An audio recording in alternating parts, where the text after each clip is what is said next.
जय हिंद दोस्तों आज की इस वीडियो में हम लोग स्टडी करने वाले हैं क्लास 10th में जो हम लोग साइंस में अनसॉल्व की तैयारी कर रहे हैं, जिसमें हम लोग एचएम अनसॉल्व से हम लोग स्टडी कर रहे हैं, जिसमें जो है हम लोग 2023 के यानी सेट हम लोग जो 3 तक है उसको हम लोग कंप्लीट कर चुके हैं। आज हम लोग 2023 के सेट 4 को कंप्लीट करेंगे और आपके उसमें जो कोड वर्ड है, कोड क्या है, कोड है आपके पास, आप लोग इसको मैच कराओगे ईएम को। ठीक है, कोई भी आपके पास सेट हो, बट जैसे मान लो आप लोग मान लो कि आपके पास अरियंत है, अनसॉल्व जो है अरियंत का अनसॉल्व है, या राजीव अनसॉल्व है, या कोई भी अनसॉल्व हो एचएम छोड़कर, उसमें अगर आप लोग मैच कराना चाहो तो आप लोग क्या मैच कराओगे? आप लोग मैच कराओगे कि ईएम को। ठीक, 2023 सेट कोई भी हो, ईएम मैच कराओगे। एचएम में आप लोग सेट 4 राजीव से मैच हो जाएंगे आपकी ये। ठीक है, राजीव से मैच हो जाएंगे, शायद अग्रवाल से भी मैच हो जाएंगे ये। चलिए शुरू करते हैं। क्वेश्चन हमारे पास फर्स्ट क्वेश्चन क्या है? फर्स्ट क्वेश्चन है हमारे पास, ये light rays passes through a point inside a lens without any deviation, that points of the lens will be it's. Option number A में है फोकस, बी में है सेंटर ऑफ कर्वेचर, सी में है ऑप्टिकल सेंटर और डी में है none of these, none of the above. तो क्वेश्चन में हमारे पास क्या है? क्वेश्चन में है a light rays passes through a point inside. एक लाइट है, उसकी जो रेज है उसको हम लोग पास करते हैं थ्रू ए पॉइंट, एक पॉइंट से इनसाइड ए लेंस, एक लेंस के पॉइंट से विदाउट एनी डिविएशन ठीक पास कराते हैं। That point the lens will be its. तो that point of the lens will be its, जिस पॉइंट से ये रेज जा रही है उस पॉइंट को हम लोग क्या कहेंगे? अब यहाँ पर focus, centre of curvature, optical centre, तो ऑप्टिकल सेंटर कहेंगे हम लोग। क्या कहेंगे? ऑप्टिकल सेंटर, यानी सी ऑप्शन को आप लोग करेक्ट करोगे। ठीक है, इसके बाद a light ray passing through the centre of curvature. तो हम लोग जो रे है, लाइट की जो रे है, उस रे को हम लोग कहाँ से ले जा रहे हैं? सेंटर ऑफ कर्वेचर से ले जा रहे हैं हम लोग। ठीक है, सेंटर ऑफ कर्वेचर मतलब सी से ले जा रहे हैं, ऑफ ए कॉनकेव मिरर। और कौन सा मिरर है? कॉनकेव मिरर है। In incident on the mirror surface value of the angle of reflection will be. तो इसकी जो वैल्यू है वो क्या होनी चाहिए? ऑप्शन नंबर ए में 60 डिग्री, बी में 90 डिग्री, सी में 0 डिग्री और डी में है 120 डिग्री। तो light passing through a centre of curvature मतलब सीधी जो लाइन है, जो रे है वो सीधी निकलती है। अगर कोई भी रे सीधी निकल जाए तो वहां पर हम लोग जानते जो एंगल होता है वो हमारे पास 0 डिग्री होता है। ठीक, और अपोजिट अगर जाए तो 180 डिग्री होता है। तो यहाँ पर हम लोग 0 डिग्री करेक्ट करेंगे, मतलब सी ऑप्शन करेक्ट करेंगे। 2 में भी। 3 में हमारे पास है ए पर्सन हैविंग नॉर्मल आई। एक पर्सन है, उनके नॉर्मल आई है उनके पास, जिन्होंने कहा है can clearly see an object, जो एक ऑब्जेक्ट को वो अच्छे से देख सकता है। ठीक है, if the distance of the object from the eye, तो फिर ऑब्जेक्ट की डिस्टेंस क्या होनी चाहिए आई से? In between 50 centimetre and 100 metre, in between 20 centimetre infinity, in between 100 centimetre and 1000 metre, in between 25 centimetre and 150 centimetre. तो जब normal आई है, तो नॉर्मल आई का मतलब ये है कि वो जो पर्सन है, चाहे ऑब्जेक्ट को अगर हम इन्फिनिटी भी रख ले तो भी व्यक्ति को क्लियरली ना देख पाए, तो व्यक्ति कुछ ना कुछ देख तो सकता ही उसको। तो ऑप्शन नंबर बी को हम लोग करेक्ट करेंगे, in between 25 centimetre and infinity. ठीक, बी ऑप्शन को। इसके बाद क्वेश्चन नंबर 4 में है in a circuit keeping potential difference constant resistance in the circuit is tripled, current in the circle will become. इन्होंने कहा है इन ए सर्किट, एक सर्किट है, keeping potential different constant, keeping potential different constant, उसमें जो है एक potential different है, कांस्टेंट भी है वो, और रेसिस्टेंस भी है, इन द सर्किट इज ट्रिपल्ड। ठीक है, current in the circuit will become. तो इस सर्किट में करंट कहाँ पर, इन्होंने कहा है नंबर 1, ए में है 3 टाइम्स, बी में है 1/4, डी में है, सी में है डबल और डी में है 1/3। जब यहाँ पर अगर पोटेंशियल को अगर हम लोग पोटेंशियल को कांस्टेंट रखते हैं तो करंट जो है, करंट को अगर आप लोग थ्री रेसिस्टेंस लोगे तो तीनों के तीनों रेसिस्टेंस में अलग अलग डिफरेंट डिफरेंट करंट फ्लो होगी। ठीक है, ये ध्यान रखना।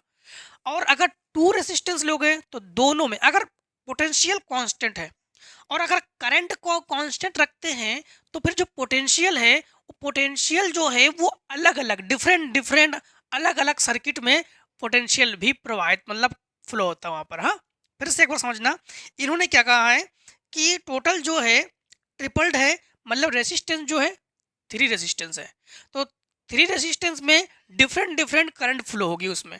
ठीक है, तो हम लोग ऑप्शन नंबर क्या कहेंगे, 1/3। 1/3 का मतलब हो गया है डी ऑप्शन करेक्ट। ठीक, इसके बाद क्वेश्चन 5 में, in a house electricity in supplied at 200 volt, तो वी जो है 200 है, एंड टू इलेक्ट्रिक बल्ब भी है, resistance 100 ohm and 200 ohm are use daily in the house for 1 hour daily consumption of electric power is. तो P इन्होंने पूछ दिया हमसे कि पी बताओ, पी क्या है, पावर मतलब पी पूछा इन्होंने। तो जो 100 ओम एंड 200 ओम है इनको हम लोग क्या करेंगे, इन्होंने कहा है तो हम लोग इसको जो है सीरीज कॉम्बिनेशन में ऐड कर लेते हैं 100 और 200 को, और हम लोग सिंगल आर को फाइंड आउट कर लेंगे और V2 है हमारे पास, P बराबर VI फार्मूला लगा देंगे। ठीक है, या P बराबर V²/R लगा देंगे, P बराबर V²/R लगा देना, आंसर आ जाएगा आपके पास। आंसर आ जाएगा आपके पास P बराबर V²/I, तो 200 × 200 और YR V²। चलो इसको सॉल्व कर लेना आप लोग, तो समथिंग आपके पास 600 आ जाएगा। ठीक, बी ऑप्शन। क्वेश्चन नंबर 6 में है, focal length of both A spherical mirror. फिर से एक बार समझो, क्वेश्चन 5 को पहले समझो। आपके पास V गिवन है आपको 200 और 100 ओम और 100 ओम, ये R1 R2 इसको लेट कर लेना। इसके बाद दोनों को आप लोग सीरीज कॉम्बिनेशन में कनेक्ट कर लेना, फिर सिंगल R को फाइंड आउट कर लेना। जब सिंगल R को फाइंड आउट कर लोगे तो आप लोग वहां पर P = V²/R फार्मूला यूज करना, तब आपके पास ये आंसर आपको मिल जाएंगे 600 वाट आवर। ठीक है, इसके बाद 6 नंबर क्वेश्चन है, focal length of both a spherical mirror and a lens are 25 centimeter. Most probably the mirror and lens are the focal length of both spherical mirror. एक spherical mirror है और उसमें lens 25 centimetre given है। Most probably the mirror and lens are, option number A में है mirror convex and lens concave, mirror concave and lens convex, और both convex और both concave. मतलब इन्होंने कहा है कि दोनों में -25 लेंसेस है। बट देखो, चाहे कॉन्केव मिरर हो और चाहे जो कॉन्केव मिरर में ही हम लोग यहाँ पे क्या कहा, फोकल लेंथ ऑफ बोथ, दोनों की जो फोकल लेंथ है spherical mirror and lens are, तो एक स्पेरिकल मिरर है और एक लेंस है, और -25 सेंटीमीटर प्रोबेबली, मतलब -25 सेंटीमीटर। माइनस का मतलब ही है यहाँ पर कॉन्केव भी है, कॉन्केव में सभी हम लोग टोटल वैल्यूज को माइनस में लेते हैं, तो मतलब हम लोग डी ऑप्शन को करेक्ट कर देंगे, बोथ कॉन्केव।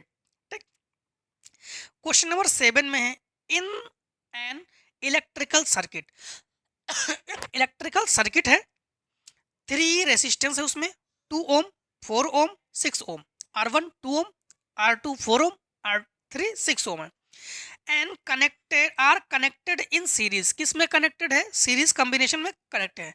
ये current of 2 ampere is flowing in the circuit, उस सर्किट में 2 एम्पियर की जो करंट है वो फ्लो हो रही है। The potential difference at the ends these resistance will be in the order. तो इसमें जो पोटेंशियल है ये फाइंड आउट करोगे तो समझना, सबसे पहले आप लोग एक फार्मूला यूज करोगे, ओम्स लॉ। ओम्स लॉ क्या है, V = IR, तो I ले लो आप लोग, 2 एम्पियर है, हर मतलब कोई भी कंडीशन हो, हर कंडीशन में 2 एम्पियर है, R आपके पास 2 है, तो 4 2 = 8, फिर 2 पहले 2 से 2 मल्टीप्लाई करना, 2 2 = 4, 2 4 = 8 और 2 6 = 12 है। मतलब आप लोग कहोगे पहला ऑप्शन, ए ऑप्शन ही आपके पास करेक्ट है, फर्स्ट ऑप्शन। ठीक है, ए ऑप्शन। भाई 2 2 ज़ा 4, 2 4 ज़ा 8 और 2 6 ज़ा 12। ठीक। इसके बाद क्वेश्चन नंबर 8 में है the reaction Zn+H2SO4 reaction Zn2SO4 plus H2 is है। देखो यहाँ पर आप लोग देख पा रहे हो केवल ओनली वन आयन जो है यही एक्सचेंज हो रहे हैं, इसी का ही जो है ये प्लेसमेंट हुआ है, डिस्प्लेसमेंट हुआ है ना। अगर एक आयन का डिस्प्लेसमेंट हो जाए तो उसे हम लोग कहते हैं डिस्प्लेसमेंट रिएक्शन। तो यहाँ पर कहा कॉम्बिनेशन रिएक्शन, डिस्प्लेसमेंट रिएक्शन और डिकम्पोजिशन रिएक्शन और डबल डिस्प्लेसमेंट रिएक्शन। तो यहाँ पर केवल ओनली वन आयन जो है, ओनली वन आयन जो है इसी यही केवल चेंज हुआ है, वो भी H2 और SO4। तो हम लोग कहेंगे यहाँ पर ये डिस्प्लेसमेंट करंट है, क्योंकि ओनली वन आयन जो है यही एक्सचेंज हो रहे हैं। कॉमन नेम और NO2CO3 इज, तो NO2CO3 का मतलब हो गया है सोडियम कार्बोनेट। तो bleaching powder, baking powder, washing soda, plaster of Paris तो ये क्या है, Na2CO3 या Na2CO3 इंटू 10:O। दोनों के दोनों फार्मूले आपके पास है वॉशिंग सोडा का, तो सी ऑप्शन करेक्ट करना आप लोग। इसके बाद क्वेश्चन नंबर 10 में है, इन्होंने कहा alkali metal among the following is sodium, ferrous मतलब Na, Fe, Mg और Au। तो जो एल्कोहलिक मेटल है, alcoholic metal among the following क्या है, यहाँ पर आप लोग पहला ऑप्शन क्लियर करना, यही Na है, सोडियम है। फिर आपके पास 11 नंबर में है match the compound given in column A with their example in column B. देखो पहले है हाइलो एल्केन, बी ऑप्शन में एल्कोहल, सी ऑप्शन में कीटोन और डी ऑप्शन में है एल्कीन। देखो हाइलो एल्केन किसे कहते हैं, हाइलो एल्केन का मतलब हो गया है कोई भी, देखो चाहे हाइलोजन हो, मतलब हाइलोजन फैमिली के कोई भी ग्रुप होने चाहिए, चाहे वो Cl हो, चाहे Br हो, और चाहे दो क्लोरो फ्लोरो ब्रोमो आइडो, ClBrI और क्लोरो Cl, ब्रोमो Br, फ्लोरो F और आइडो I, ये चार में से कोई भी हो जाए तो समझ जाना आप लोग हाइलो एल्केन है। तो ये चारों में से चार कहाँ पर है, सेकंड ऑप्शन में। तो ए को सेकंड से मिलाना, ए को सेकंड से मिलाना। एल्कोहल, एल्कोहल में मतलब OH ग्रुप होना चाहिए, OH ग्रुप देखो पहले वाले ऑप्शन में है, पहले वाले ऑप्शन में OH है, तो बी को फर्स्ट से मिलाना, बी को किससे मिलाना, फर्स्ट से मिलाना। ठीक। और इसके बाद है कीटोन, कीटोन में हमारे पास CO ग्रुप होना चाहिए, CO ग्रुप जो है ये फोर्थ नंबर में है, तो फोर्थ नंबर को मिलाना आप लोग। और एल्कीन का मतलब हो गया है हमारे पास डबल बॉन्ड, मतलब डी को 3 से मिलाना। ऑप्शन नंबर ए को करेक्ट करना आप लोग। ठीक, ऑप्शन नंबर ए को जो है इसमें आप लोग करेक्ट कर लेना। तो आप लोग जो आपके क्वेश्चन नंबर 11 है, क्वेश्चन नंबर 11 में आप लोग ए को करेक्ट करोगे। क्वेश्चन नंबर 12 में है एल्काली मेटल्स आर, तो अभी बता चुके हैं सोडियम जो है, तो सोडियम देखो सेकेंड वाले ग्रुप में है, लिथियम, सोडियम, पोटेशियम, तो ये आपके पास एल्कोहली है, तो आप लोग बी ऑप्शन को करेक्ट कर लेना क्वेश्चन नंबर 12 में। 13 में क्या है, the general formula are alkyne is, तो एल्काइन के लिए समझना, एल्काइन के लिए हमेशा -2 करते हैं। ठीक, रुक जा, एल्काइन कहा, हाँ -2 करते हैं, तो CnH2n-2 जो है, देखो अगर CnH2n+2 है तो एल्केन है, CnH2n है तो एल्कीन है, और CnH2n-2 है तो एल्काइन है। ठीक है, तो आप लोग ऑप्शन नंबर सी को करेक्ट करना इसमें। ठीक है, 14 में है the water and minerals absorbed by roots are transported in plants by, देखो जो कोई भी प्लांट्स हो, उस प्लांट्स में वाटर को उसके हर एक पार्ट्स में पहुंचाने का काम होता है किसका, देखो जो प्लांट्स होते हैं उसमें जाइलम और फ्लोएम दो ही चीज होते हैं, जाइलम और फ्लोएम। जाइलम का काम क्या होता है, चाहे जितने दूर पर वाटर हो, जितने दूर पर वाटर हो, वाटर को लाने का काम होता है जाइलम का। ठीक, जाइलम का होता है, जाइलम प्लांट्स के रूट्स में होते हैं। ठीक है, जाइलम का, जाइलम रूट्स तक लाने का काम करता है, रूट से प्लांट्स के रूट से प्लांट्स के हर एक पार्ट्स तक जो वाटर है उसको पहुंचाने का काम होता है फ्लोएम का। बट यहाँ पर इन्होंने कहा है the water and minerals absorb roots are, तो रूट्स द्वारा वाटर को एब्जॉर्ब करने का काम होता है जाइलम का। तो ऑप्शन नंबर आप लोग ए को करेक्ट करना। इन healthy human the normal blood pressure, तो नॉर्मल ब्लड प्रेशर देखो 120/80 होता है, ठीक है, इसको याद रख लेना आप लोग। 120/80, 120 से 80 के बीच नॉर्मल ब्लड प्रेशर, ठीक है, ये होनी चाहिए। इसके बाद देखो क्वेश्चन नंबर 16 में है फीमेल सेक्स हार्मोन, ठीक, female sex hormone is termed as androgen, insulin, oestrogen, ठीक है, ऑस्ट्रोजन या नॉन ऑफ दीज। तो इसमें कहा है फीमेल सेक्स हार्मोन, तो फीमेल्स में होता है एस्ट्रोजन, फीमेल में जो हार्मोन्स हैं उसे हम लोग किस नाम से जानते हैं, एस्ट्रोजन। और हाँ, एस्ट्रोजन मतलब सी ऑप्शन को सही करेंगे, ठीक, सी ऑप्शन को सही करेंगे हम लोग। इसके बाद as per Mendel which one of the following genotype will express tall stem and wrinkled seeds in peas. तो देखो एज मेंडल की जो मेंडल्स लॉ है, मेंडल्स लॉ में उन्होंने कहा genotype will be express tall stem को कैपिटल टी से हम लोग लिखेंगे और रिंकल सीड्स को स्मॉल आर से लिखेंगे। तो ऑप्शन नंबर इसमें भी सी को करेक्ट कर लेंगे, ठीक है। 18 नंबर में है asexual reproduction by binary fission takes place in, binary fission किस में होता है, अमीबा में, ठीक है, अमीबा। इसके बाद which part of the plants is more suitable for vegetative propagation, तो प्रोपेगेशन मतलब हो गया है which part of plants, plants के कौन से पार्ट से is more suitable for vegetative propagation, तो किस पार्ट से, स्टेम से, लीफ से, रूट से, और वल्वाइल्स मतलब हम लोग कहेंगे स्टेम से, ठीक है, स्टेम से, ऑप्शन नंबर ए।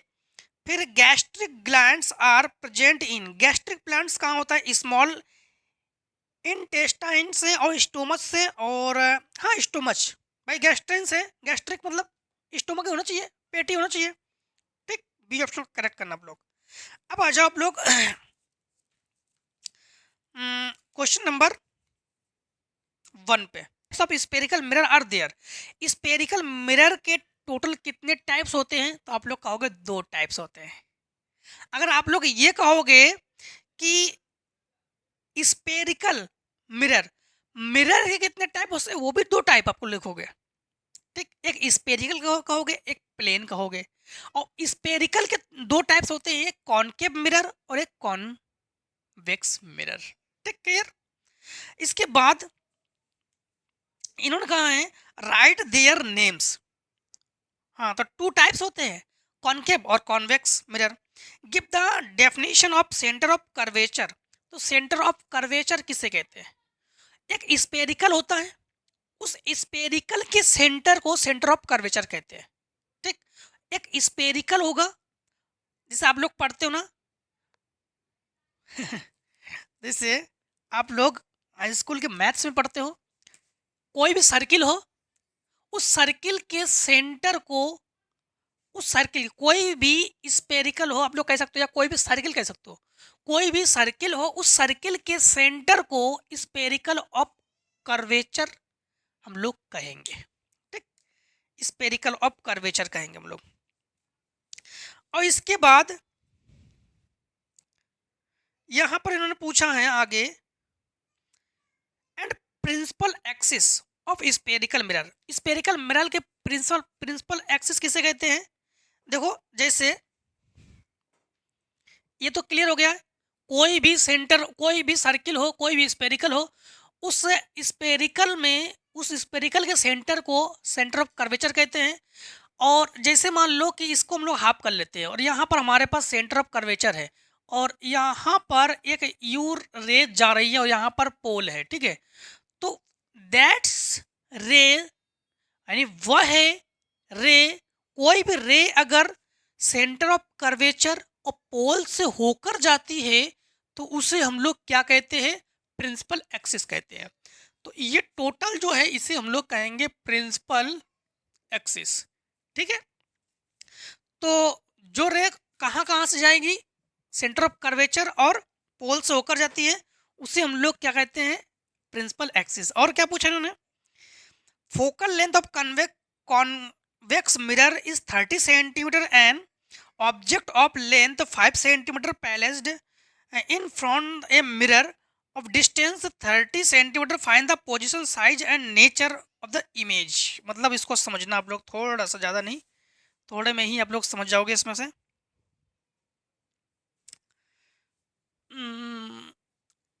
क्वेश्चन हमारे पास है, हम लोग लिखेंगे आंसर 1, आंसर 1 है तो लिखेंगे आंसर 1।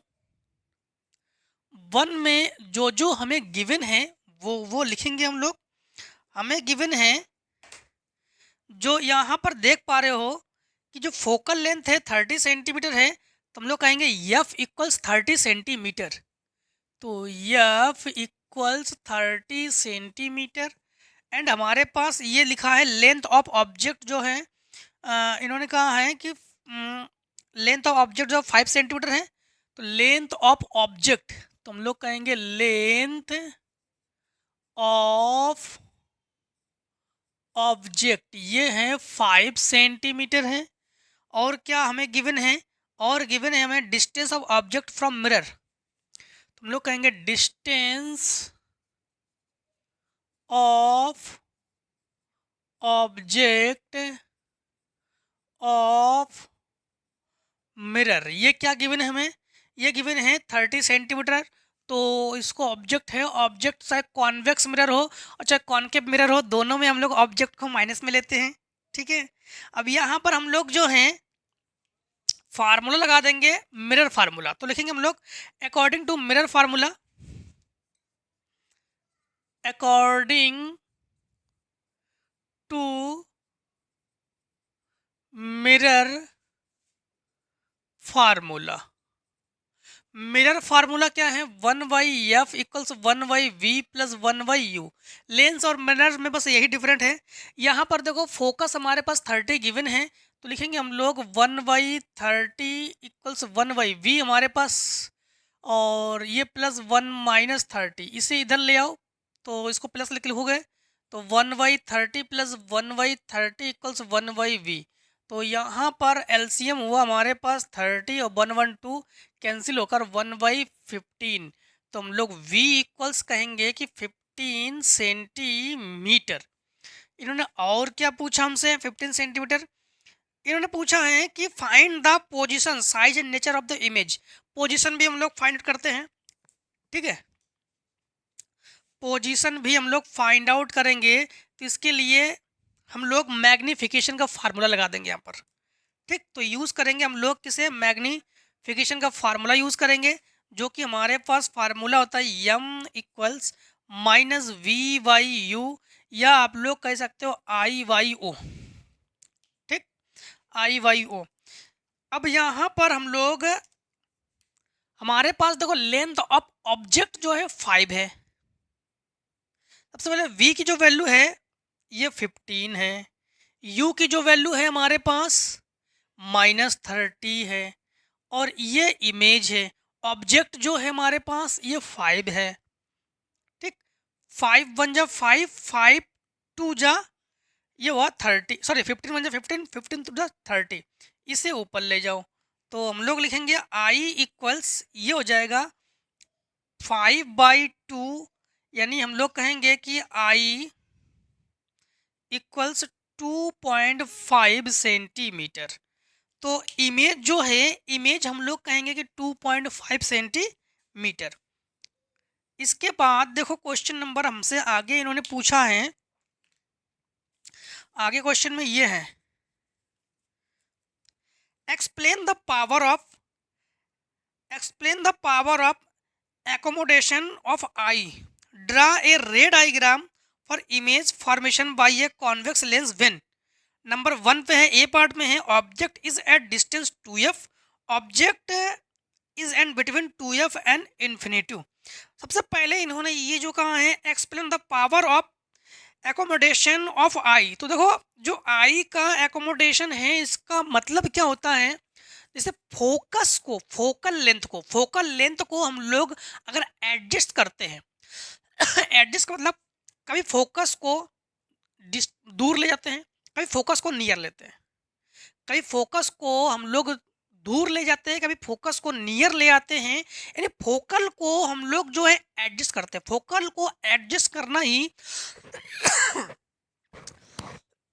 फोकल को एडजस्ट करना ही हम लोग कहते हैं एकोमोडेशन ऑफ आई। ठीक, मतलब समझना, जैसे मान लो सपोज करो कि हम लोग स्कूल के कॉलेज के जो है हम लोग मान लो कि एकदम टॉप पर है। टॉप से जब लंच हो जाए तो लंच के समय जब नीचे स्टूडेंट्स को देखते हैं तो हमें छोटे छोटे दिखाई देते हैं। अब उस टॉप से जब नीचे उतर के आएंगे तो उसी स्टूडेंट को देखोगे आप लोग तो देखते हैं तो बड़े बड़े दिखाई देते हैं। रीजन क्या है? इसे कहते हैं फोकल लेंथ को एडजस्ट करना। और फोकल लेंथ को एडजस्ट करना ही उसे कहते हैं हम लोग एकोमोडेशन ऑफ आई। ठीक, अब देखो इसी में उन्होंने पूछा है कि जो रे डायग्राम है, इसके लिए रे डायग्राम बनाओगे ऑब्जेक्ट एट डिस्टेंस 2f पर होने चाहिए और ऑब्जेक्ट एंड बिटवीन 2f और इन्फिनिटी के बीच में होना चाहिए। इसके लिए आप लोग जो है एक रे डायग्राम बनाओगे। चलो रे डायग्राम बनाते हैं। तो हम लिखेंगे आंसर जो है आपका कौन सा, आंसर 2 है। ठीक, तो लिखेंगे आंसर 2 है। ए पार्ट में क्या है? ए पार्ट में है object is at distance 2f। Object is at, तो हम लोग कहेंगे व्हेन ऑब्जेक्ट, ठीक, व्हेन ऑब्जेक्ट इज एट ए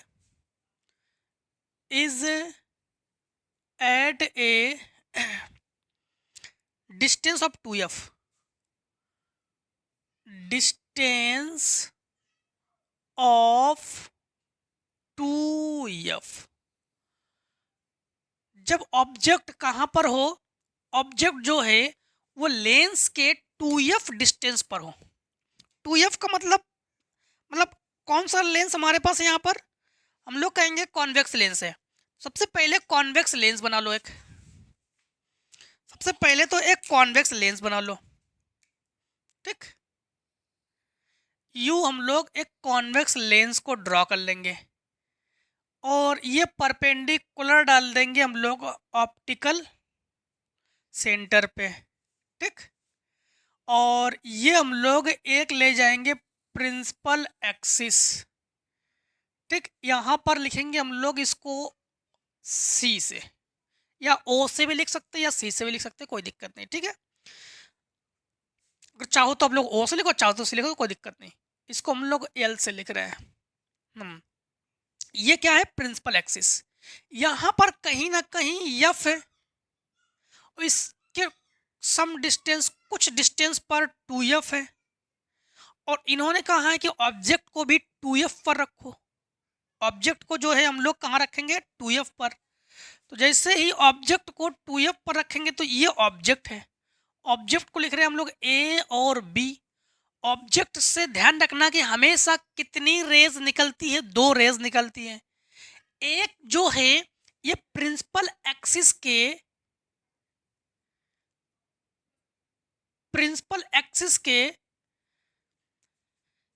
ये जो प्रिंसिपल एक्सिस है, ठीक है, ये प्रिंसिपल एक्सिस से परपेंडिकुलर है।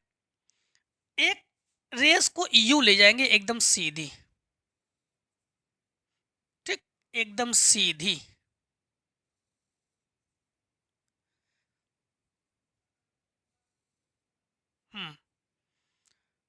ठीक, हाँ, एकदम सीधे ले जाएंगे इस रेस को, जो कि इसके देखो। अब यहां पर हम लोग क्या करेंगे? जैसे इसको ले जाते हैं तो इस रेस को जो है, जो भी इसके डायरेक्शन में हो, उस रेस को जो है हम लोग फोकस से ले जाते हैं फिर। ठीक है, रिफ्रैक्शन के बाद हम लोग कहां से ले जाते हैं? फोकस से ले जाते हैं। तो ये जो रेज है ये जाएगी फोकस से। तो यहां पर अगर ये F1 और ये F1 है तो यहां पर ये है F2। ठीक, ये है F2। ठीक है, एक रेस को हम लोग इसके सेंटर से ले जाते हैं, और जो रेस सेंटर से होकर जाती है फिर वो सीधी निकल जाती है। जो रेस सेंटर से होकर जाती है फिर वो रिफ्रैक्शन के बाद भी सीधी निकल जाती है। दोनों रेस जहाँ पर मिलेंगी वहाँ बनेगा हमारा इमेज। तो ये हुआ हमारे पास 2f2 और ये हुआ हमारे पास a डैश और b डैश, ये हुआ इमेज। ठीक है, ये हुआ इमेज। इसके बाद इन्होंने क्या कहा बी ऑप्शन में कहा इन्होंने object is in between 2f and infinity. ठीक, 2f एंड इंफिनिटी। तो बी ऑप्शन में हम लोग लिखेंगे when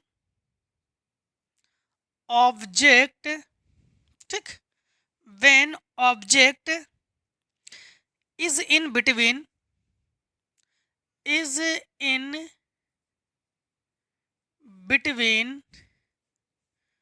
2f and infinity, 2f and infinity. ठीक, इन्फिनिटी। अब रेस जो है ये जो है 2f एंड इन्फिनिटी इन्हीं के बिटवीन में है। सेम लेंस है, कॉन्वेक्स लेंस है। ठीक है, सेम लेंस है, कॉन्वेक्स लेंस है। तो हम लोग यूं ड्रॉ कर लेंगे कॉन्वेक्स लेंस को, ये प्रिंसिपल एक्सिस को, ये परपेंडिकुलर डाल देंगे हम लोग। ठीक, परपेंडिकुलर डाल देंगे इस पर हम लोग, इस पर। और यहाँ पर ये हुआ हमारे पास f1 और ये हुआ हमारे पास 2f1 और ये मान लो इन्फिनेटिव। और इन दोनों के इन्फिनेटिव और 2f1 के बिटवीन में ऑब्जेक्ट है। ऑब्जेक्ट लिखेंगे ए और बी से। ऑब्जेक्ट से दो रेज निकलेंगी, एक रेज जो है इसके पैरेलल में होंगी और जो पैरेलल में होंगी उसको हम लोग जानते हैं कि उसको फोकस से ले जाते हैं, तो उसको सेकेंड फोकस ले जाएंगे f2 से। और एक रेज, ठीक, इस प्रकार से एक रेज यू ले जाएंगे। अब रीज़न ये है कि ऑब्जेक्ट तो ये है, तो भाई इन्फिनिटी के बिटवीन में है ना, 2f इन्फिनिटी के बिटवीन में, इसलिए हम लोग रेस को ऐसे ले जाएंगे। तो जब ले जाएंगे तो ये यूं जाएंगी, ठीक, यूं जाएंगे। तो जो इमेज है, इमेज जो है ये बना है पॉइंट में। ठीक है, चलो ए भी ऐसे दिखा देते हैं, ए भी। ठीक, ये इन्फिनिटी है, ये हो गया। अब देखो क्वेश्चन आगे इन्होंने क्या पूछा है। आगे इन्होंने पूछा है क्वेश्चन नंबर 3 में mention any to advantage of parallel combination of resistance. तो देखो mention any to advantage of parallel combination of resistance. तो इसमें देखो आपको बता दें कि इसमें जो पैरेलल कॉम्बिनेशन में इनको कनेक्ट करने के ये हमारे पास देखो इन्होंने पूछा एडवांटेज है। नंबर 1 कह सकते हो कि इसमें जो है हम लोग करंट को अप डाउन कर सकते हैं, मतलब करंट को जो है करंट में इंक्रीज भी कर सकते हैं, करंट में डिक्रीज भी कर सकते हैं हम लोग। किसमें, ये जो आपके पास सीरीज कॉम्बिनेशन है और पैरेलल कॉम्बिनेशन में, दोनों में हम लोग कर सकते हैं। ठीक है, तो और इसके बाद इन्होंने ये भी कहा है in the given circuit find the value of current in each resistance in the find total current in the circuit. तो इस सर्किट हमारे पास एक गिवन है। रुक जाओ, क्वेश्चन नंबर हमारे पास क्या है 3। पहले सर्किट को ही ड्रॉ कर लेते हैं हम लोग। तो लिखेंगे आंसर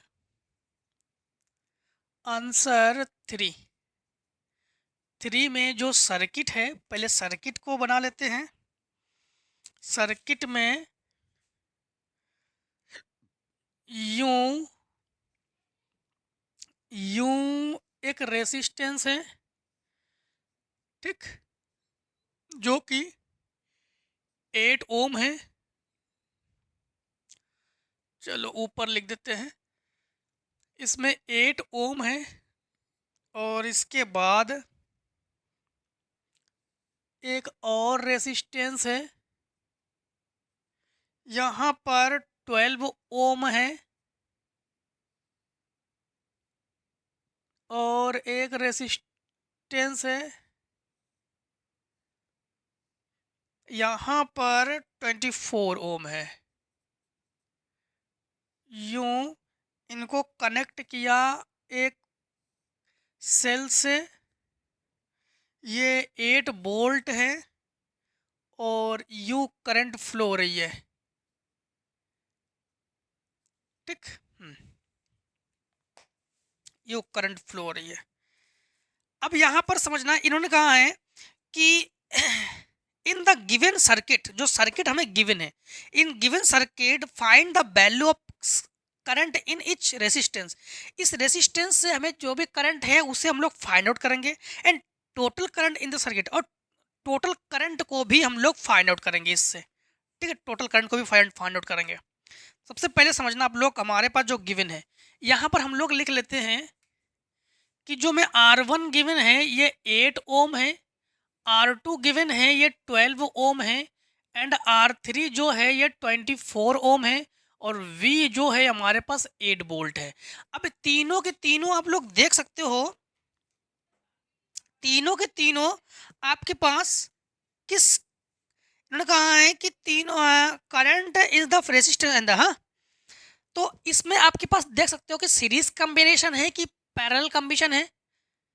तो अच्छी चीज आप लोग ध्यान रखना कि जब करंट फ्लो होती है और करंट अगर डिवाइड हो जाए, ठीक है, करंट के 2 डिवाइड करो, 3 डिवाइड करो, 4 डिवाइड करो, अगर करंट डिवाइड हो जाए तो वहां पर समझ जाना कि वो जो है आपके पास पैरेलल कॉम्बिनेशन में है। अगर डिवाइड ना हो तो सीरीज कॉम्बिनेशन में है। ठीक है, तो हम लोग कहेंगे यहाँ पर R1, R2 and R3 are connected in parallel। ठीक, connected in parallel.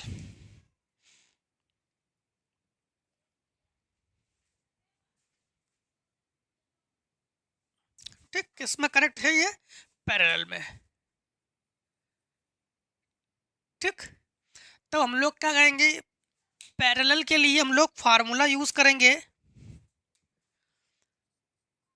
1/r equals 1/r1 plus 1/r2 plus 1/r3। ठीक, तो यहाँ पर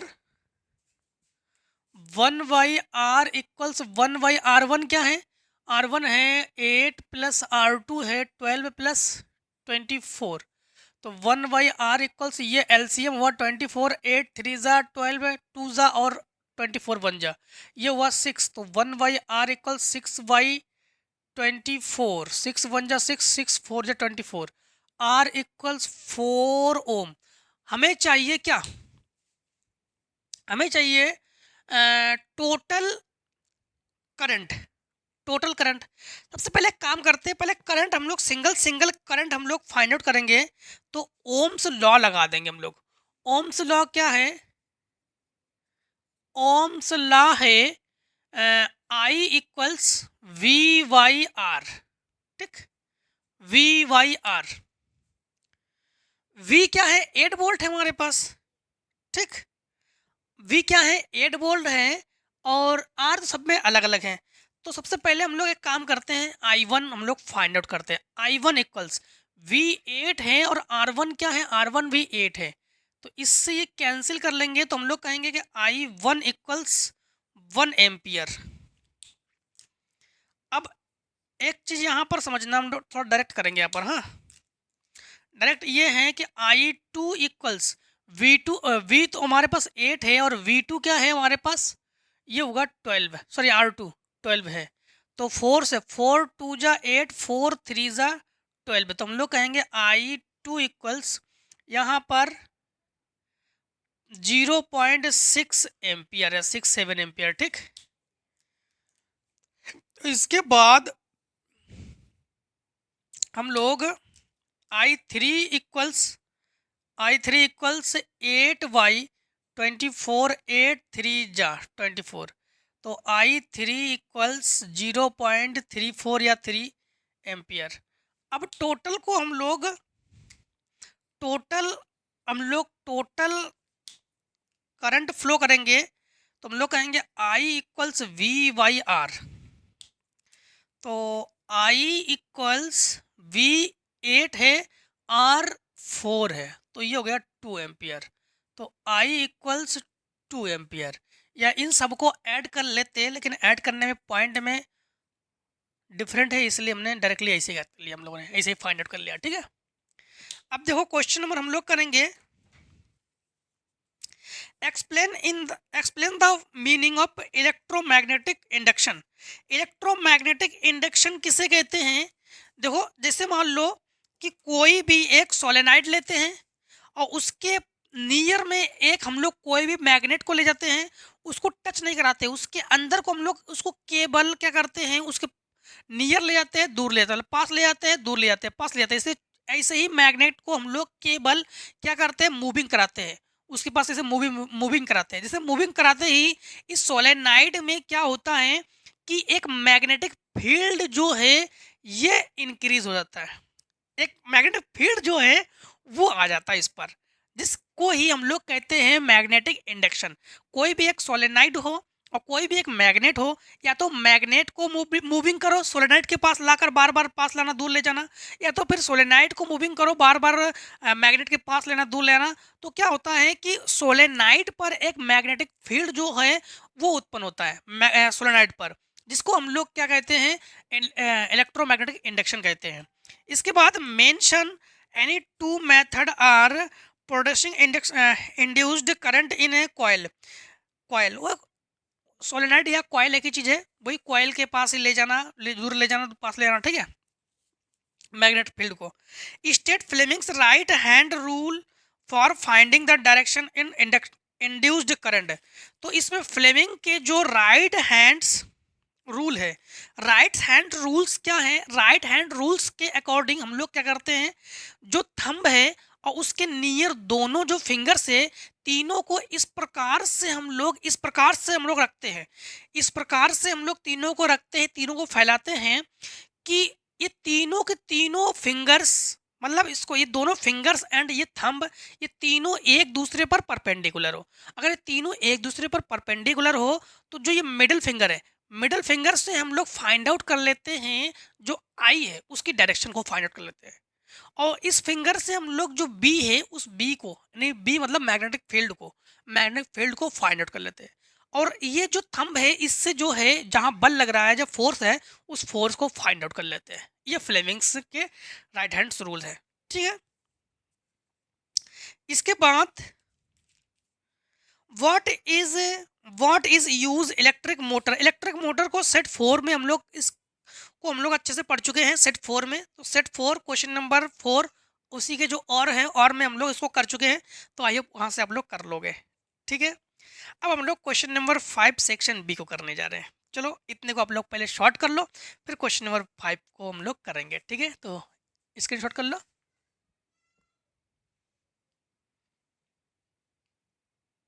क्वेश्चन नंबर अब हम लोग करते हैं 5 को। 5 में है बैलेंस द फॉलोइंग इक्वेशन। जो इक्वेशन है इसको बैलेंस करेंगे हम लोग। तो क्वेश्चन नंबर 5 ए, तो लिखेंगे आंसर 5 और ए में है H2SO4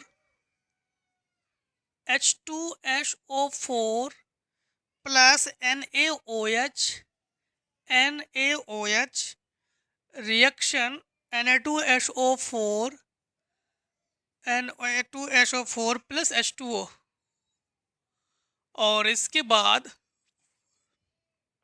MgCl2 plus AgNO3 plus MgNO3 plus AgCl। फिर बी पार्ट में भी है, बी पार्ट में है ZnH2SO4 Zn plus H2SO4 reaction ZnSO4 plus H2 और गैस। हाँ, तो इन्होंने क्वेश्चन नंबर 5 में ए में कहा है कि बैलेंस करो H2SO4। सबसे पहले देखो जब बैलेंस करेंगे तो यहाँ पर हम लोग चेक करेंगे Na जो है 2 टाइम्स है तो यहाँ पर 2 से मल्टीप्लाई कर देंगे। Na 2 टाइम्स हुआ बट O जो है H जो है यहाँ पर 2 टाइम्स हुआ तो H 2 टाइम्स बिल्कुल बैलेंस है। H जो है 1 है यहाँ पर H भी 1 टाइम्स है तो क्लियर है। और यहाँ पर हम लोग H जो है यहाँ पर चेक करो, H जो 2 टाइम्स है और 2 टाइम्स 4 टाइम्स है तो यहाँ पर 2 से मल्टीप्लाई कर दो। O हुआ 2 टाइम्स और ये 6 टाइम हो गया, ये हो गया हमारे पास 6 टाइम, बैलेंस हो गया। यहाँ पर जब बैलेंस करेंगे तो हम लोग चेक कर रहे हैं कि Cl 2 टाइम्स है, Cl 1 टाइम्स है, 2 से मल्टीप्लाई कर दो। Ag 2 टाइम्स हो गया तो Ag 2 टाइम्स यहाँ पर 2 से मल्टीप्लाई कर दो। जैसे Ag तो NO3 2 टाइम्स हुआ तो यहाँ पर 2 से मल्टीप्लाई कर दो। ठीक, तो अब सब में 2 2 से मतलब फार्मूला कहीं ना कहीं आपके पास मिस्टेक है। अब मिस्टेक क्या है आपको हम ये बताते हैं। सबसे पहली बात तो है सिल्वर नाइट्रेट का फार्मूला क्या होता है। सिल्वर नाइट्रेट यहाँ पर MgCl2 सब तो है, ठीक, यहाँ पर AgNO3 और यहाँ पर होना चाहिए MgNO3 का होल ट्वाइस होना चाहिए। यहाँ पर होना चाहिए MgNO3 का होल ट्वाइस। ठीक, फार्मूला ही मिस्टेक है।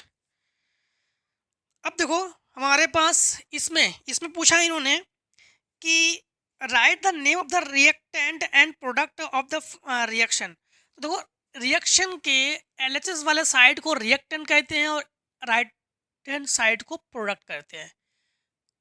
तो रिएक्टेंट में हमारे पास कौन है, ये हुआ हमारे पास रिएक्टेंट और ये हुआ हमारे पास प्रोडक्ट। ठीक, ये हुआ प्रोडक्ट। तो जिंक सल्फेट प्रोडक्ट है और H2SO4 और ये जो जिंक है सल्फ्यूरिक एसिड है, जिंक और सल्फ्यूरिक एसिड रिएक्टेंट है और जिंक सल्फेट और हाइड्रोजन जो है ये प्रोडक्ट है। इसके बाद इन्होंने ये पूछा है हमसे क्वेश्चन नंबर इसमें, right the reaction of thermal dissociation and A ammonium chloride and name the substance formed. Second part में भी देखो, इसके बी पार्ट के भी ये फर्स्ट पार्ट में है और सेकेंड पार्ट भी इन्होंने पूछा है, सेकेंड पार्ट। ठीक, तो सेकेंड पार्ट में इन्होंने क्या पूछा है कि जो right the reaction of thermal dissociation of ammonium chloride and name of the substance formed.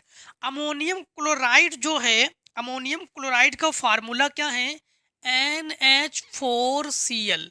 इसको जो है हम लोग जैसे ही अगर हम लोग इसको हीट करो या आयनीकरण कर दो तो यहाँ पर क्या होता है कि ये जो है NH3 प्लस HCl इसमें जो है ये डिफरेंट कंपाउंड में अलग अलग हो जाती है। ठीक, इसके बाद देखो इन्होंने पूछा है कि IUPAC नेम बताइए क्वेश्चन नंबर 6 में। तो लिखेंगे आंसर 6।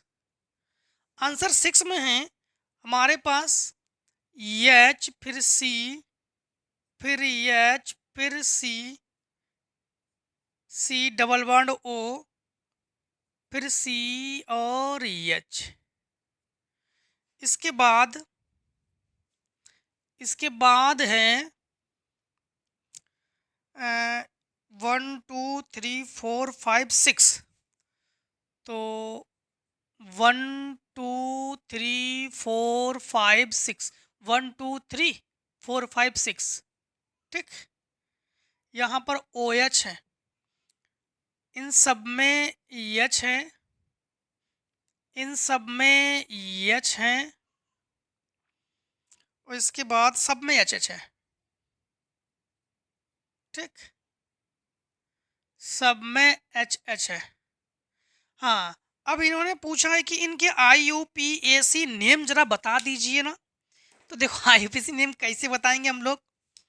सबसे पहले यहाँ पर देखो CO होने पर ऑन कहते हैं, कार्बन 1 कार्बन 2 कार्बन 3, इधर से गिनोगे तब भी 2 पर है, इधर से गिनोगे तब भी 2 पर ही है। तो हम लोग कहेंगे मेथ एथ प्रोप। तो प्रोप तो ये तो हुआ प्रोप, फिर ऑन कितने पर है, 2 पर ऑन है तो प्रोप 2 ऑन। ठीक, तो या आप लोग कह सकते हो प्रोपेन 2 ऑन। पूरा का पूरा यहाँ पर नाम ही दे दो इसमें, प्रोप ना कह के प्रोपे नॉन है वैसे तो आप लोग कह सकते हो प्रोपेन, प्रोपेन टू ऑन। यहां पर आ जाओ, यहां पर आप लोग मेथ, एथ, प्रोप, ब्यूट, पेंट, हेक्स, तो हम लोग कहेंगे इसको तो हेक्स कहेंगे। और ओ एच होने पर होता है ऑल, तो हम लोग कहेंगे हेक्सेनॉल। तो ये हुआ हमारे पास हेक्सेनॉल, बस। ठीक, ऑल एक पर है। इसके बाद देखो, इसके बाद इसी में बी पार्ट में है, इन द रिएक्शन। अच्छा, ये ए पार्ट है एंड बी पार्ट में भी है। बी पार्ट में है Be2C प्लस एक्स और H2O, रिएक्शन Y और BeOH का whole twice plus CH4। X और Y जो है, इन्हीं की वैल्यू को हम लोग फाइंड आउट करेंगे। सबसे पहली बात तो है यहां पर समझना कि Be2C प्लस, यहां पर लिखेंगे H2O रिएक्शन, यहां लिखेंगे Be और OH का होल ट्वाइस प्लस CH4। इन्हें जो है बैलेंस करो। ठीक, इन्हें बैलेंस करो। बैलेंस करने के लिए हम लोग क्या करेंगे, यहां पर H जो है 2 टाइम्स और 4 टाइम्स, 6 टाइम्स है। ठीक, 6 टाइम्स है। यहां पर H जो है 2 टाइम्स है, तो यहां पर 3 से मल्टीप्लाई कर दो। H हो गया यहां पर 3 टू 6 टाइम्स। Be यहाँ पर 2 टाइम्स है, यहाँ पर 2 टाइम्स है, यहाँ पर समझना। तो 2 से मल्टीप्लाई करते ही यहाँ पे Be 2 टाइम्स हुआ, बट 2 टू 4 और 4 8 हुआ, तो यहाँ पर फिर 4 से मल्टीप्लाई कर दो। अब बैलेंस होगा। तो बैलेंस जब हमने किया तो x बराबर हमारे पास 4 है और y इक्वल्स हमारे पास 2 है। ये आंसर है।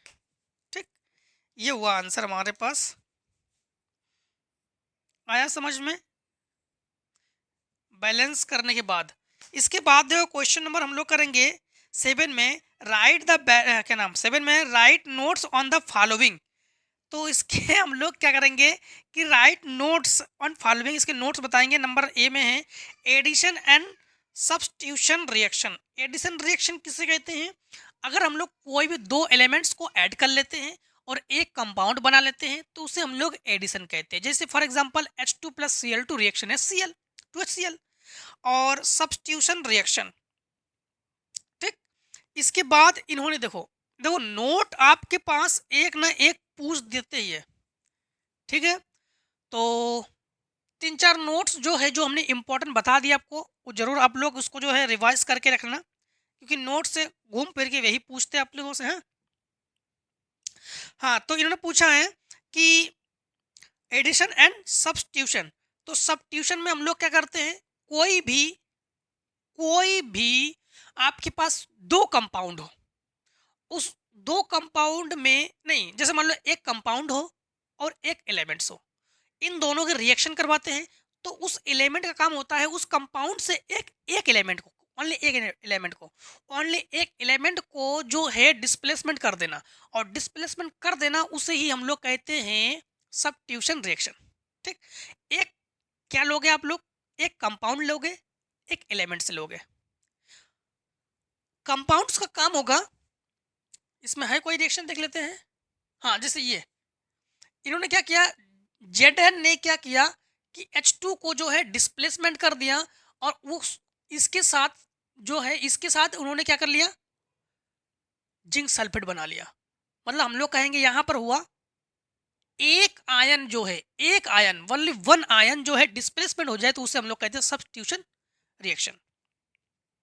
इसके बाद एडिशन है कोई यहाँ पर नहीं है।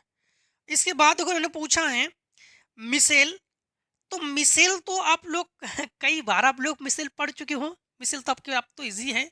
हम लोग क्या करते हैं, जब भी हम लोग अपने क्लोथ्स की क्लीनिंग की बात आती है, क्लोथ्स को जब भी हम लोग साफ करते हैं, क्लीन करते हैं, तो उसके लिए हम लोग क्या करते हैं, सॉप को पहले वाटर में जो है घोल देते हैं। घोलने के बाद उसमें एक फेन टाइप का बनता है, उस फेन को हम लोग जानते हैं क्या कहते हैं, मिसेल कहते हैं। हम लोग उसे मिसेल कहते हैं। मिसेल में आपके पास एक होता है हाइड्रोकार्बन आयन। ठीक है, एक होता है हाइड्रोकार्बन आयन, और एक हम लोग सपोज करो जैसे सॉप का फार्मूला क्या है, C17H35COONA।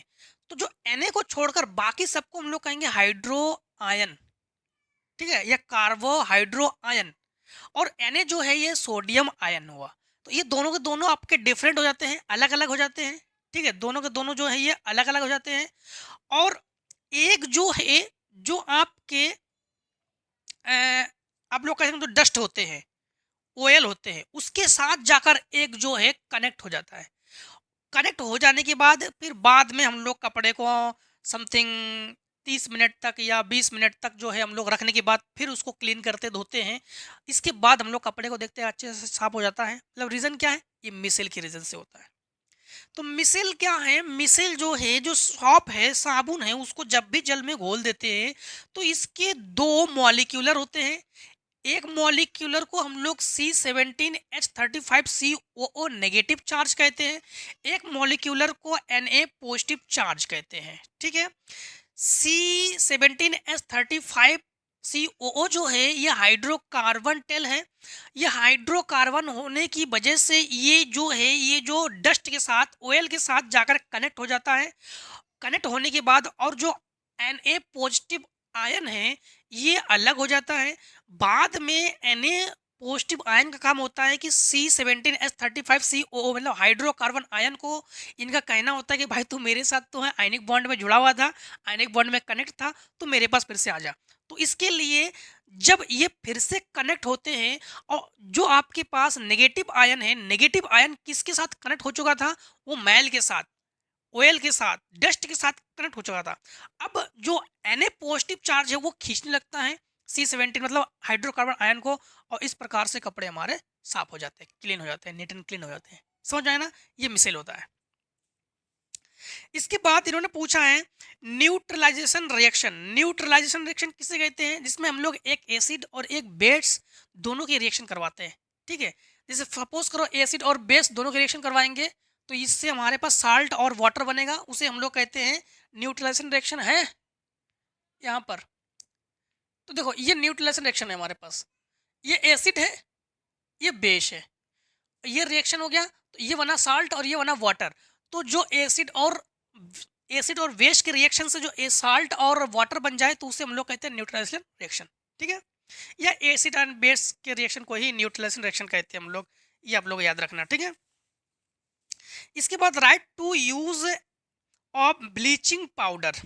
ब्लीचिंग पाउडर के कोई भी दो एग्जाम में एक चीज ध्यान रखना, एग्जाम में आप लोग जो है कोई भी एक क्वेश्चन को करना, या तो फिर क्वेश्चन नंबर 7 के ABC या और वाले के ABC को करना। ये नहीं कि सारे के सारे क्वेश्चन फिर आप लोग कर दो, फिर एग्जामिनर खुद कंफ्यूज हो जाए कि किस में हम आंसर दे, किस में नंबर दे और किस में नंबर ना दे, ठीक। तो कंफ्यूज एग्जामिनर को मत कर देना। हाँ, तो इन्होंने पूछा क्या है, इन्होंने पूछा है कि जो आपके पास ब्लीचिंग पाउडर है, bleaching powder, caustic soda, plaster of Paris सब आपको हम पढ़ा चुके हैं। तो इन्होंने पूछा है कि हमसे कि write two use bleaching powder. Bleaching powder के कोई भी 2 यूज बताओ, ब्लीचिंग पाउडर के कोई भी 2 यूज बताओ। तो आपको बता दें कि ब्लीचिंग पाउडर के कोई भी 2 यूज आप लोग क्या लिखोगे। नंबर 1 लिखोगे कि for bleaching cotton and linen in the textile industry, wood pulp in paper factories and washed clothes in laundry. Second में लिखना आप लोग as an oxidising agent in many chemical industries. इसमें जो है हम लोग ब्लीचिंग पाउडर का यूज करते हैं, ठीक है।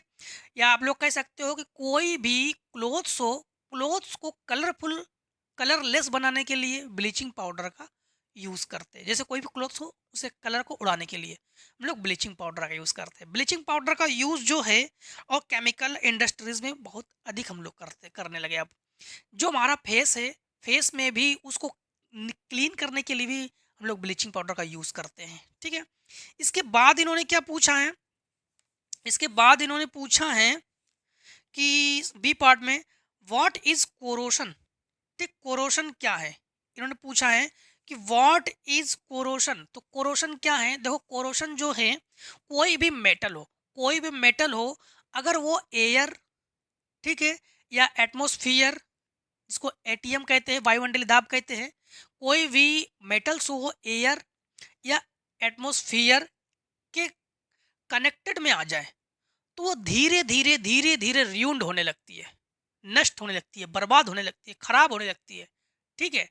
तो उस इसी रिएक्शन को हम लोग कोरोशन कहते हैं। क्या कहते हैं? कोरोशन। इसके बाद कोरोशन में इन्होंने ये भी पूछा है कि write two methods it's prevention, right two methods is prevention. तो नंबर एक गैल्वेनेशन कर लेना आप लोग, और नंबर दो में कर लेना आप लोग एलॉइंग, ठीक है। इसके बाद देखो इन्होंने आगे पूछा है right on use plaster of Paris. Plaster of Paris का कोई भी एक यूज बताओ। जब प्लास्टर ऑफ पेरिस के यूज हम लोग किस में करते हैं, जैसे गमले हैं, ठीक है, गमले को हम लोग जो है उसको बनाने में कर लेते हैं, गमले को, वही फ्लावर वाले गमले को, ठीक है। इसके बाद डॉक्टर का इसका यूज करता है, जैसे कोई भी बॉर्न, जैसे कोई भी हड्डी हो अगर वो टूट जाए तो उसके लिए जो प्लास्टर है ना, प्लास्टर चढ़ाने के लिए डॉक्टर इसका प्रयोग करता है। किसके लिए?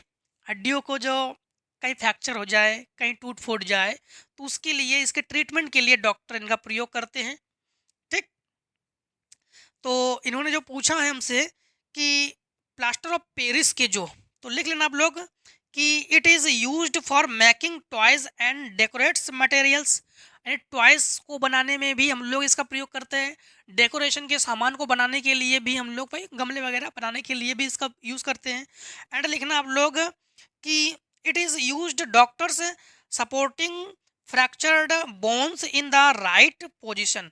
तो मतलब बोन्स वगैरह जो है, हड्डियाँ वगैरह जो टूट फूट जाए, तो उसके लिए जो प्लास्टर के काम में डॉक्टर इनका प्रयोग करते हैं। इसके बाद इन्होंने क्वेश्चन नंबर 8 में पूछा है हमसे what is digest, describe the process of digestion in human with diagram. तो ये तो आप लोग सेट 1 में पढ़ चुके हो, क्वेश्चन नंबर 11 में पढ़ चुके हो सेट 1 में, इसी 2023 के सेट 1 में पढ़ चुके हो। क्वेश्चन नंबर 9 में right short notes on any two of the following. कोई भी किसी के टू के नोट्स बताओगे, ठीक है, बट यहाँ पर हम तीनों के आपको बता दे रहे हैं, बट एग्जाम में 2 के बताओगे। फिशन, तो देखो फिशन क्या है, कोई भी यूनिसेलुलेशन जो है, यूनिसेल, जैसे आपका अमीबा है, पैरामीशियम है, यूग्लिना है, ये इनके बॉडी को अगर हम लोग इनके बॉडी को फैक्टर कर दे, तो इनके बॉडी से फैक्टर से नए बेबीज जो उनका वर्न होता है, ठीक है। जैसे मान लो अमीबा है, अमीबा के बॉडी को फैक्टर कर दोगे, फैक्टर करने के बाद अगर न्यू अमीबा बन जाए तो उसको हम लोग कहेंगे फिशन कहेंगे। बट इन्होंने कहा है, हाँ इन्होंने कहा, रुक जाओ, फैक्टर नहीं करेंगे, जैसे बॉडी के फैक्टर से, जैसे एक अमीबा है, अमीबा के पहले जो उनका सेंटर है, अमीबा के जो उनके सेंटर से वहां पर क्या होता है कि धीरे धीरे सेंटर से धीरे धीरे अलग होकर एक न्यू अमीबा वहां पर बनता है, तो उसे ही हम लोग कहते हैं, मतलब सपोज करो, जैसे आपको बताते हैं कि ये सपोज करो कि ये अमीबा है, ठीक, और ये अमीबा का सेंटर है, तो धीरे धीरे धीरे धीरे सेंटर से धीरे धीरे एक और न्यू अमीबा का वर्ण होगा और धीरे धीरे वो उससे अलग होगा, जिससे अलग होगा तो इसे हम लोग कहेंगे फिशन। और इसके बाद इन्होंने पूछा है रीजनरेशन। रीजनरेशन में हम लोग क्या करते हैं, मतलब कोई भी जैसे आपको बता दें, प्लेन एरिया ले लो, प्लेन एरिया के बॉडी को अगर जैसे मान लो सपोज करो कि ये एक प्लेन एरिया है, ठीक, ये एक प्लेन एरिया है, और इनके बॉडी को अगर हम लोग काट दे, इसे काट दे, तो दो अलग अलग कर देंगे। अलग अलग करने पर जब अलग अलग कर देंगे तो इसे तो फिशन कहेंगे, बट अलग अलग करने के बाद इनके बॉडी से और इनके बॉडी अलग अलग होने के बाद दो अगर प्लेन एरिया बन जाए ना, तो इसे हम लोग क्या कहेंगे, इसे हम लोग कहेंगे रीजनरेशन। बट इन्होंने पूछा है बडिंग किसे कहते हैं। बडिंग का मतलब होता है, जैसे सपोज करो कि ये हाइड्रा है, ठीक है, ये हाइड्रा है, और इसके हाइड्रा के बॉडी से एक न्यू हाइड्रा का इस प्रकार से वॉर्न होगा पहले। ठीक, पहले मान लो कि इस प्रकार से एक न्यू हाइड्रा का बॉर्न होगा, फिर धीरे धीरे ये हाइड्रा ग्रोथ करने लगेंगे, जो भी हाइड्रा होंगे तो ग्रोथ करने लगेगा। ग्रोथ करने के बाद ये जो है ये हाइड्रा इस हाइड्रे के बॉडी से ये बना, तो ये हाइड्रा धीरे धीरे इसके बॉडी से फैक्टर मतलब अलग हो जाएगा। ये अलग होने के बाद दो हाइड्रा बन जाएंगे। अब इसे हम लोग कहते हैं बडिंग। क्या कहते हैं हम लोग? बडिंग। ठीक, इसके बाद क्वेश्चन नंबर 10 में पूछा है explain the 3 pathways of break down of glucose in living organism. तो लिखते हैं आंसर। आंसर हमारे पास है 10। ठीक, 10 तो लिखेंगे आंसर 10। जो इन्होंने पूछा है, तो 3 पूछा है इन्होंने, 3 हम लोग लिखते हैं नंबर 1। ठीक, 3 तो पूछा है इन्होंने, हाँ 3 लिखते हैं। तो नंबर 1, नंबर 2 एंड नंबर 3। सबसे पहला काम हमारे पास क्या होगा कि ग्लूकोज को हम लोग तोड़ेंगे। तो ग्लूकोज को, ठीक, सबसे पहले हम लोग लेंगे ग्लूकोज एनर्जी। मतलब समझना आप लोग, इन्होंने जो पूछा है कि ग्लूकोज जो है इसके 3 पार्ट जो है, मतलब ये बताओ आप लोग जो break down of glucose in living organism जो ब्रेक डाउन करेंगे। सबसे पहले ग्लूकोज जो है, ग्लूकोज को ब्रेक डाउन करने के लिए साइटोप्लाज्म की उपस्थिति में, उसी की उपस्थिति में जब हम लोग रिएक्शन करवाते हैं तो हमारे पास क्या बनता है? पायरूवेट। फिर पायरूवेट को हम लोग अब्सेंस ऑफ ऑक्सीजन और ईस्ट के हेल्पिंग से रिएक्शन करवाएंगे, जिससे हमारे पास बनेगा ethanol plus CO2 plus energy. Second reaction में फिर से वही ग्लूकोज, उसको हम लोग ब्रेक डाउन करने के लिए साइटोप्लाज्म लिया, साइटोप्लाज्म से हमारे पास बना पायरूवेट। पायरूवेट को हम लोग अगेन रिएक्शन करवाते हैं इन मसल सेल से एंड अब्सेंस ऑफ ऑक्सीजन। जैसे absence oxygen, absence of oxygen लेंगे बट ऑक्सीजन नहीं, और इन मसल सेल्स ले लेंगे तो हमारे पास लैक्टिक एसिड और एनर्जी बनेगी। एनर्जी जो है यहाँ पर ये हम लोग देखने को मिलता है। फिर से वह ग्लूकोज ले लेंगे साइटोप्लाज्म से, इसको हम लोग ब्रेक डाउन करके पायरूवेट बनाएंगे। पायरूवेट से हम लोग फिर माइटोकॉन्ड्रिया और इन प्रेजेंस ऑफ ऑक्सीजन, आपकी बार ऑक्सीजन को प्रेजेंट कर देंगे और हमारे पास क्या बनेगा? CO2 plus H2 plus energy. ठीक, ये हुआ। इसके बाद इन्होंने पूछा है आगे डिफाइन हार्मोन। हार्मोन्स क्या है? तो आपको बता दे, हार्मोन्स जो है, डिफाइन हार्मोन्स, हार्मोन्स क्या है? हार्मोन्स जो है हम लोग देख पाते हैं कि चाहे वो प्लांट्स हो, चाहे वो ह्यूमन बॉडी हो, चाहे एनिमल हो, तो चाहे एनिमल हो चाहे प्लांट्स हो, टोटल सभी में हार्मोन्स जो है ये एक्टिव है ही। हार्मोन्स का काम होता है या तो उनके ग्रोथ को करना, ग्रोथ को इंक्रीज करना या ग्रोथ को डिक्रीज करना। फॉर एग्जांपल जैसे एनिमल में हार्मोन्स एंड क्या कहते हैं उसको, प्लांट्स में हार्मोन्स। प्लांट्स में हार्मोन हम लोग साइटोकाइनिन लेते हैं, जिब्रेलिन लेते हैं, ऑक्सिन, हाँ ऑक्सिन लेते हैं। फिर इसके बाद जो एनिमल में है हम लोग टेस्टोस्टेरोन्स लेते हैं, इंसुलिन्स लेते हैं, ये सब हार्मोन्स हैं। इंसुलिन्स हार्मोन्स की अगर कमी हो जाए तो डायबिटीज रोग हो जाता है कि नहीं? मतलब फिर से एक बार समझो, हार्मोन्स क्या है? हार्मोन्स जो है, जो हमारे पास बॉडी है, बॉडी जो चाहे एनिमल बॉडी हो चाहे प्लांट्स हो, हार्मोन्स का काम होता है बॉडी की जो भी एक्टिविटी है उस एक्टिविटी को करवाना है, हार्मोन्स का काम होता है। बॉडी एक्टिविटीज को करवाना हार्मोन्स का काम होता है, जिसमें प्लांट्स हार्मोन्स में साइटोकाइनिन, जिब्रेलिन, ऑक्सिन और एथिलीन वगैरह है। और एनिमल हार्मोन्स में आपके पास क्या क्या है? एनिमल हार्मोन्स में आपके पास जैसे इंसुलिन है, टेस्टोस्टेरोन्स है, एस्ट्रोजन्स है। ठीक है, जिसमें इन्होंने ये भी पूछा है diabetes is caused by less secretion of which hormones. तो आपको बता दें कि इंसुलिन हार्मोन्स, इंसुलिन हार्मोन्स की अगर हमारे पास हमारे शरीर में लेस हो जाए जिससे डायबिटीज रोग हो जाता है। तो डायबिटीज रोग होने का रीज़न क्या है? डायबिटीज रोग होने का रीज़न है कि इंसुलिन हार्मोन्स लेस हो रहा है हमारे शरीर में। और इंसुलिन हार्मोन्स हमारे बॉडी से लेस हो जाए तो वहाँ पर डायबिटीज रोग होना संभव है। क्लियर है? ठीक है।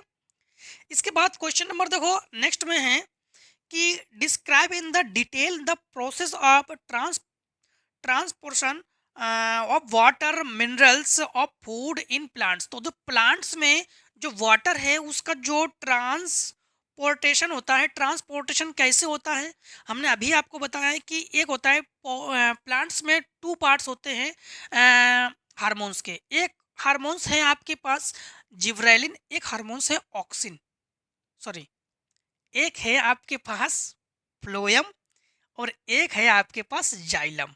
ठीक, वो नहीं, फिर से एक बार, जो प्लांट्स है, प्लांट्स में जो दो हार्मोन्स जो वर्क करते हैं ना, उसमें एक फ्लोएम लेते हैं और एक जाइलम लेते हैं।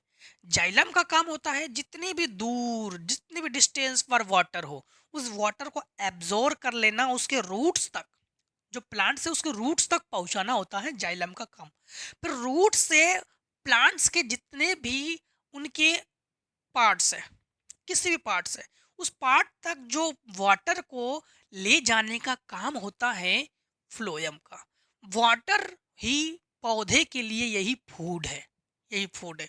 फिर पौधे इस फूड को एब्जॉर्ब करने के बाद क्या करते हैं, अपने लीफ द्वारा, अपने लीफ पत्तियों द्वारा, फिर जैसे हम लोग अपने शरीर से, जो भी अपने शरीर से फूड को हम लोग लेते हैं, फूड लेने के बाद हम लोग जो है अपने शरीर से अपच के रूप में जो भी निकाल देते हैं, तो प्लांट्स जो है अपने बॉडी से अपच के फॉर्म में जो निकालते हैं, उन्हें जो है हम लोग ट्रांसपिरेशन भी कहते हैं। ठीक है, जिस कारण से फिर बाद में वर्षा वगैरह होती है, इसी रीजन से होती है, ट्रांसपिरेशन की वजह से। ठीक है, तो देखो आज हम लोग एक काम कर रहे हैं, अब जो है सेट को यहीं पर समाप्त कर रहे हैं। ठीक है, तो आई होप इस सेट में आप लोगों को अब कोई कंफ्यूजन है भी नहीं, क्योंकि सारे क्वेश्चन हम स्क्रीन पर प्रोवाइड करा दे रहे हैं, स्क्रीन पर दिखा भी दे रहे हैं आपको। जो भी दिक्कतें आ जाएगी आप लोग वहाँ से देख कर अच्छे से लिख भी सकते हो। तो आई होप कोई दिक्कत नहीं है। फिर भी कोई दिक्कत हो तो सेट 5 से पहले आप लोग कमेंट कर देना, तो हम उस पर आपको प्रोवाइड कर देंगे। ठीक है, तो मिलते हैं दोस्तों नेक्स्ट वीडियो में। आज की वीडियो में इतना ही। जय हिंद, जय भारत। अब लोग स्वस्थ रहिए, मस्त रहिए और हर एक सेट में इस प्रकार से मिलते जरूर रहिए। ठीक, अब टेक स्क्रीन शॉट।